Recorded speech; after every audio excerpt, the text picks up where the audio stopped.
Assalamualaikum warahmatullahi wabarakatuh. Perkenalkan, nama saya Putri Ananda akan mempresentasikan tentang macam-macam metode pembelajaran. Secara garis besar, metode yang sering digunakan dalam pembelajaran pendidik agama Islam yaitu satu, ceramah dan tanya jawab.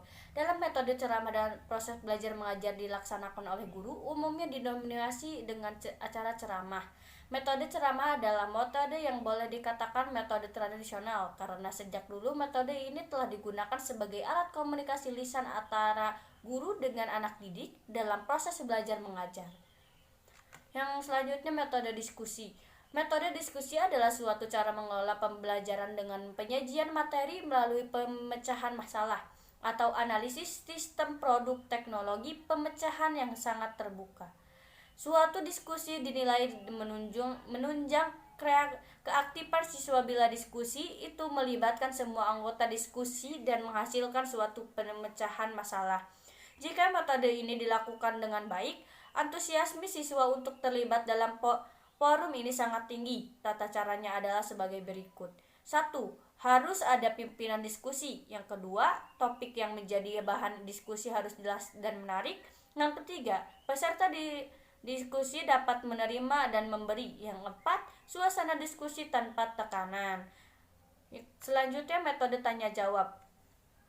Metode tanya jawab adalah suatu cara mengelola pembelajaran dengan menghasilkan pertanyaan-pertanyaan yang mengarahkan siswa memahami materi tersebut. Metode tanya jawab akan menjadi efektif bila materi yang menjadi topik bahasan menarik, menantang, dan memiliki nilai aplikasi tinggi. Pertanyaan yang diajukan bervariasi, meliputi pertanyaan tertutup, pertanyaan yang menjawab hanya satu kemungkinan, dan pertanyaan terbuka, pertanyaan dengan banyak kemungkinan jawaban, serta disajikan dengan cara yang menarik. Jadi, metode tanya jawab adalah interaksi dalam kegiatan pembelajaran yang dilakukan dengan komunikasi verbal, yaitu dengan pemberian siswa pertanyaan untuk dijawab. Di samping itu juga memberikan kesempatan pada siswa untuk mengajukan pertanyaan pada guru. Yang keempat, metode pemberian tugas. Metode pemberian tugas adalah cara mengajar atau penyajian materi melalui penugasan siswa untuk melakukan suatu pekerjaan. Pemberian tugas dapat secara individual atau kelompok. Pemberian tugas untuk setiap siswa mau kelompok dapat sama dan dapat pula berbeda. Yang kelima, metode eksperimen.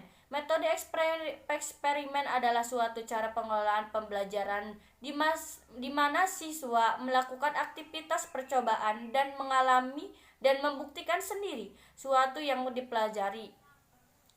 Dalam metode ini, siswa diberikan kesempatan untuk mengalami sendiri atau melakukan sendiri dengan mengikuti suatu proses, mengamati suatu objek, menganalisis, membuktikan dan menarik kesimpulan sendiri tentang objek yang dipelajari. Yang selanjutnya, metode demonstrasi. Metode demonstrasi adalah cara pengelolaan pembelajaran dengan mempengeragakan atau mempertunjukkan kepada siswa suatu proses, situasi, benda, atau cara suatu produk teknologi yang sedang dipelajari. Demonstrasi dapat dilakukan dengan menunjukkan benda baik yang sebenarnya, model maupun tiruan yang disertai dengan penjelasan lisan. Yang selanjutnya, metode tutorial bimbingan. Metode tutorial adalah suatu proses pengolahan pembelajaran yang dilakukan melalui proses bimbingan yang diberikan atau dilakukan oleh guru kepada siswa baik secara perorangan atau kelompok kecil siswa. Di samping metode yang lain, dalam pembelajaran pendidik teknologi dasar, metode ini banyak sekali digunakan khususnya pada saat siswa sudah terlibat dalam kerja kelompok. Yang selanjutnya, metode pemecahan masalah atau problem solving.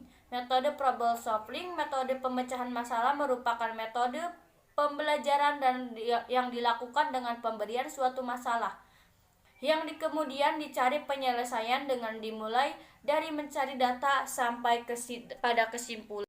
Selanjutnya, metode-metode pembelajaran pendidikan agama Islam di sekolah atau madrasah. Metode-metode pembelajaran pendidikan agama Islam memiliki manfaat bagi pendidik dan peserta didik.